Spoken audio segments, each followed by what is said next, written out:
சுத்தமான இருதயம், இவங்களுக்கு மனசாட்சி என்னைக்குமே உயிரோடு இருக்குங்க.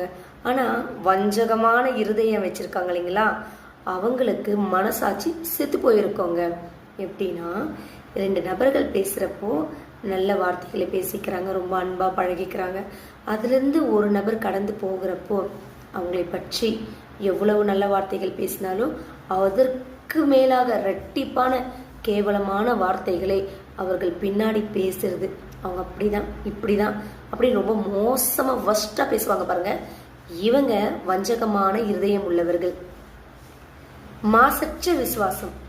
மாசற்ற விசுவாசம்னா, நான் ரொம்ப மோசமானவ, ஆனால் கர்த்தர்கிட்ட நான் கேட்குறேன், அவர் எனக்கு செய்வார். அது பார்த்தீங்கன்னா நம்பிக்கை.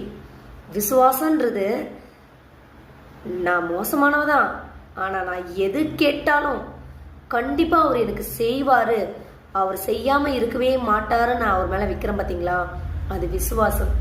விசுவாசம் வேற, நம்பிக்கை வேற. இருதயம் சுத்தமாக இருந்ததாங்க கர்த்தர்கிட்ட நம்ம எது கேட்டாலும் நம்மளுக்கு ரிசல்ட் பாசிட்டிவாக நமக்கு கிடைக்கும், நடக்கும். இருதயம் ரொம்ப வஞ்சகமும் கொடூரமாகவும் இருந்துச்சுன்னு வச்சுக்கோங்களேன், எது நம்ம கேட்டாலும் கிடைக்காது. அந்த பழைய நிலைமையிலேயே தான் நம்ம இருப்போம். என்னதான் ப்ரேயர் பண்ணாலும், சர்ச்சுக்கு போனாலும், உபவாசம் இருந்தாலும், எது பண்ணாலுமே அவர்கிட்ட இருந்து பதில் வரவே வராது. ஏன்னா இருதயம் சுத்தம் இல்லையே.